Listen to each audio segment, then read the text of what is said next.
Hey guys, how you doing? This is Manga etc. and I'm here to bring you the review for Sakamoto Days Manga Chapter 99. Next week will be 100.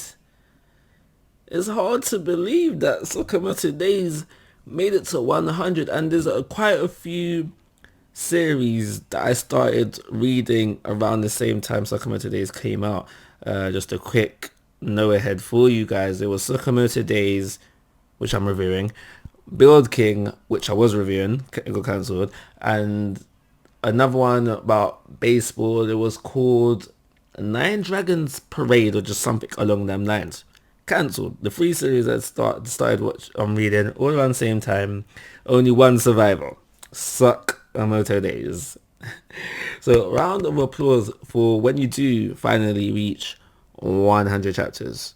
Well done. You're popping. Clearly you're popping. But yeah, I just thought I'd point that out before we jump into the review. So this chapter was a flashback for the majority of it, where we basically learn a little bit about Mr. What's his name? Mr. Y, his life and what he was going through, but most importantly, why he killed the mom. And now, because we have got this flashback within this chapter at this time as well, it has changed my thought process on what I think will happen next. I actually think Mr. Y might be the person to die now, simply because of they have showed us, the audience, what happened. We now know it, so therefore it kind of lessens the need for him to stay alive, because I was under the thought process that he needed to stay alive to tell his son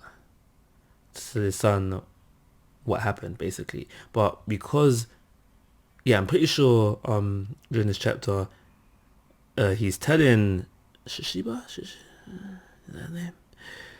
The order member. He was telling the order member this, so if need be, down the line, whatever, he could pass that information. You could pass that information on. But I don't think it's likely. But I do feel like it's because we're getting this revelation today that he could be the one to die. However, I still strongly believe the whole thing about how the whole, when you know, like it was the last chapter or the chapter before, where Mr. Y was basically like, what makes a good assassin, and they talk about the whole hesitation thing. I still think that might come into play. Basically what I'm saying here is that how before I was strongly in the camp of the order member dying, and I think I am still in that camp. I feel that this chapter has placed some more points on the survival rate of our order member. That's basically all I'm saying. So there wasn't much fighting going on within this chapter, but I guess, I guess, but we didn't. I'm not saying it was a bad place to pull it, but I know, like, it still needs to go a certain way, and Mr. Y is dying. It makes sense to put the flashback there, but there is still a fight to have, and it should be a good one.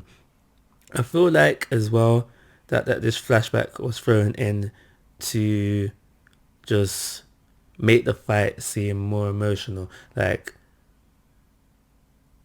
for me personally, one of the best fights that I've experienced within One Piece is Usopp versus Luffy, and that's simply because of the relationship they had prior to the fight and why they were fighting. The relationship that they have kind of, yeah, not even kind of, it just amplifies my love for that fight. So building a relationship between two characters, even if you look at Sasuke versus Naruto, and you know their whole relationship, that builds on their fight as well. So I feel like when you know the relationship between two characters and where they've come from and why they're here now and now they're fighting, It builds on the fight. So I'm not saying that this one flashback and just hearing bits and pieces will build a strong enough relationship for me to say, yeah, oh my gosh, this is an amazing fight. But that is helping. That is helping. So that's why I feel like another reason why this flashback was thrown in within this chapter. So it's a plus to have it where it is right now. So previously, when we learned that the dad killed the mum,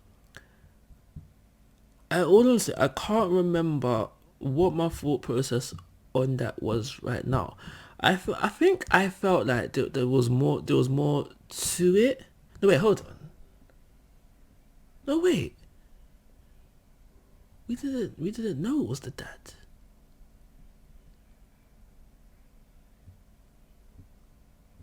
We didn't know it. No, we didn't know it. Was it? We didn't know it was the dad. Oh, do you know what? I'm gonna have to go a few chapters back now, and then I'm a bit confused. Wait, hold on. Who did we know?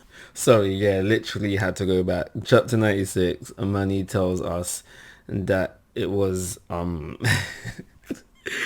it was the dad to kill the mum, and now, yeah, now that I've refreshed my memory, I'm pretty certain I felt like there was more to it.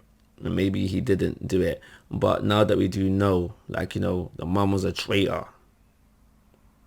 it makes sense to know why he had to kill her off. Potentially saving Amani's life as well. So I feel like Amani will find this information out, from whom I'm not 100% certain right now, but I'm wondering how that will change his mindset going forward. He himself, it's not all black and white. Life is not all black and white. There's grey areas. So he himself could become a traitor, or he could be very understanding and live out his father's wishes. If he dies, I don't know right now. We can only see what happens as things roll out within the series, obviously. So I am going to give this chapter, I do believe it deserves a 3-star rating. Like always, guys, I'm asking for your thoughts and opinions. If you haven't already, please subscribe to my YouTube channel. But most importantly, take care. Have a nice day.